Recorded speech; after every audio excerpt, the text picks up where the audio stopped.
Saudara, topik firman Tuhan pada pagi hari yang indah ini yaitu pembaharuan hati.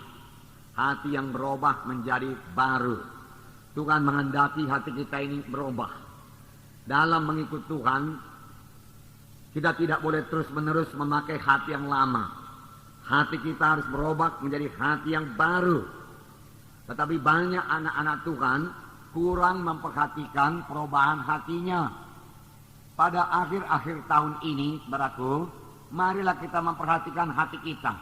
Sudahkah hati kita ini berubah? Bertambah-tambah mengasihi, bertambah-tambah memperdulikan orang lain. Doa kita juga, saudaraku, bertambah-tambah kepada orang lain, kepada sesama saudara-saudara seiman, saudaraku. Sudahkah hati kita ini, saudaraku, bertambah-tambah sabar, saudaraku, bertambah-tambah murah hati, bertambah-tambah tidak cemburu, bertambah-tambah tidak mementingkan diri sendiri, dan tidak sombong, saudaraku, dan lain sebagainya, sebagai yang tertulis dalam buah roh itu, dalam Galatia 5, saudaraku. Saudara, dengan jujur nanti kita boleh mengaku kepada Tuhan, dan kita mau Roh Kudus yang membentuk kita dalam hal ini. Sepanjang kita sudah sadar, dan kita mau berubah, saya percaya Roh Kudus mau mengubahkan kita. Tetapi banyak anak-anak Tuhan, saudaraku, hanya mengejar karunia-karunia Roh Kudus. Sebab karunia-karunia Roh Kudus itu luar biasa. Karunia-karunia Roh Kudus itu, saudaraku, ya bisa membuat pelayanan kita terkenal, saudaraku. Dan orang mengenal kita sebagai hamba Tuhan, orang yang dipakai Tuhan, dan sebagainya, saudaraku. Jadi banyak anak-anak Tuhan berdoa buat karunia-karunia Roh Kudus, tetapi kurang berdoa buat hati Yesus. Kurang berdoa buat karakter-karakter Yesus supaya jadi dalam hidupnya. Firman Tuhan berkata dalam 1 Korintus 14 ayat 1, saya membacakan kepada saudara. 1 Korintus 14 ayat 1. Di sini dikatakan, saya membaca, kejarlah kasih itu dan usahakanlah dirimu memperoleh karunia-karunia roh, terutama karunia untuk bernubuat. Kejarlah kasih itu. Usahakanlah dirimu beroleh kasih itu lebih dahulu. Kemudian usahakan lagi dirimu beroleh karunia-karunia roh, terutama karunia untuk bernubuat. Jadi yang pertama, saudaraku, yaitu mengejar kasih. Kasih yaitu soal hati. Karunia-karunia roh itu soal kuasa. Kasih itu, saudaraku, soal hati. Hati yang mengasihi, hati yang tergerak oleh belas kasihan. Kejarlah itu, Tuhan berkata. Itulah dia hati Yesus. Hati yang murah hati Yesus, saudaraku. Hati yang mengampuni, itulah hati Yesus. Hati yang tidak cemburu, itu hati Yesus, saudaraku. Kejarlah itu, Tuhan berkata. Tidak cukup kamu hanya mengejar karunia-karunia roh saja. Berdoa buat karunia-karunia roh. Urapi saya, Tuhan. Pakai saya luar biasa, Tuhan. Teguhkan pelayanan saya dengan kuasa dan tanda ajaib, Tuhan. Oh, banyak sekali doa anak-anak Tuhan demikian. Tetapi rupanya firman Tuhan berkata, itu semua memang tidak salah. Tetapi firman Tuhan berkata, kejar lebih dahulu kasih itu. Sesudah itu, mintalah kuasa itu. Mintalah karunia-karunia rohani. Tidak ada salahnya, Tuhan berkata. Tetapi kamu juga harus memiliki buah-buah roh. Harus memiliki buah roh.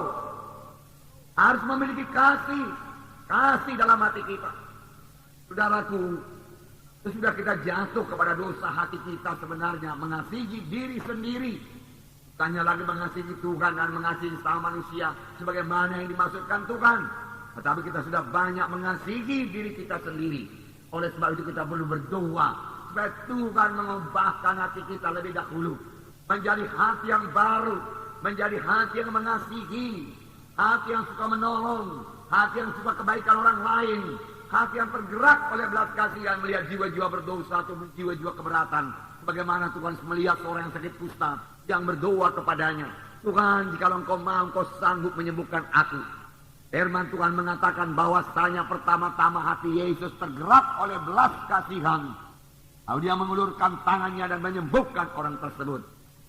Dalam perumpamaan orang Samaria, ada seorang yang turun dari Yerusalem ke Jericho. Dia dirampas oleh penyamun-penyamun, memukulnya, meninggalkannya hampir mati.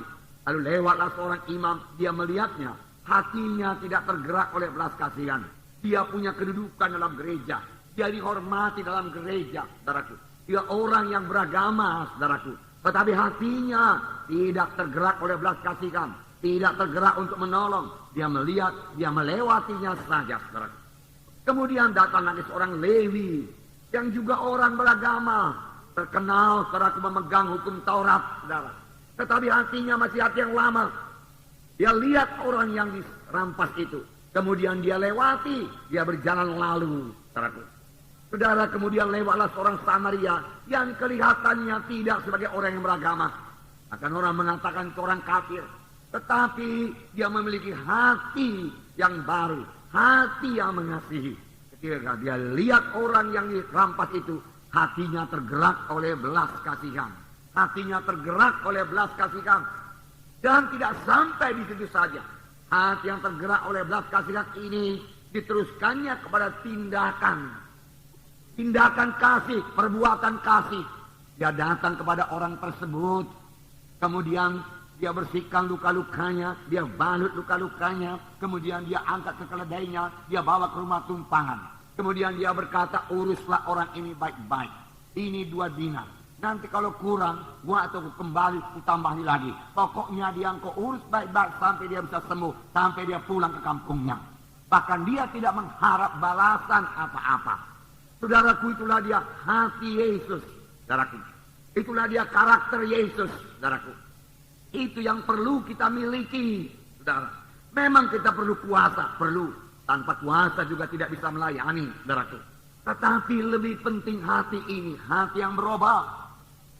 Hati yang mengasihi. Dan Tuhan mau memberikan. Sepanjang kita sudah menyadari diri kita butuh hati yang baru. Butuh hati yang mengasihi. Sepanjang kita sudah menyadari kasih kita begitu miskin. Kita bisa berseru kepada Tuhan. Tolong aku Tuhan. Barui hatiku Tuhan. Penuhi hatiku dengan kasih Tuhan. Saudaraku, dari genapkanlah 1 Korintus 14 ini. Kejarlah kasih lebih dahulu. Kemudian usahakanlah dirimu beroleh karunia-karunia rohani. Bukan kebalikannya. Karunia-karunia rohani dulu Tuhan. Aku mau puasa Tuhan. Pakai aku Tuhan. Luar biasa Tuhan urapanmu atasku Tuhan. Oh haleluya Tuhan. Pelayananku penuh dengan tanda jaib, tanda mujizat. Yang membawa jiwa-jiwa kepada pertobatan. Kalaupun itu terjadi saudaraku. Sesudah jiwa-jiwa itu bertobat. Saudara tidakkah sanggup juga melayaninya? Kenapa saudaraku? Karena kasih Tuhan masih sangat miskin dalam hati kita, saudaraku. Saudara, jadi jangan terbalik, saudaraku. Kejar kasih lebih dahulu, baru karunia-karunia roh, baru kuasa, baru urapan, saudaraku. Nah, saudaraku yang kasih dalam nama Yesus, jangan abaikan hati ini. Mohon kuasa, kuasa, kuasa. Tapi dalam hati masih penuh dengan kemarahan. Mohon kuasa urapan Tuhan. Tapi dalam hati saudaraku penuh dengan kesombongan. Itu akan membuat orang tersebut jatuh. Itu tidak jauh bedanya dengan Lucifer. Dia sangat dikaruniai Tuhan. Karunia-karunia roh bekerja semuanya kepada dia. Dia memimpin pujian yang luar biasa di sorga.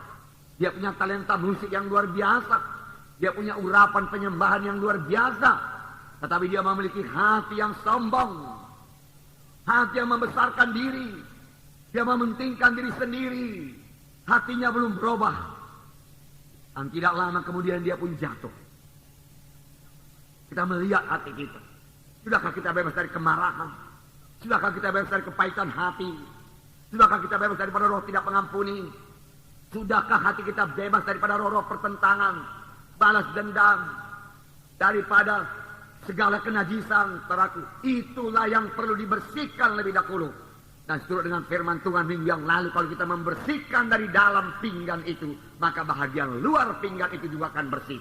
Karena apa yang di dalam hati ini memanifestasikan dirinya keluar dalam tindakan, perbuatan dan perkataan kita. Amin saudara.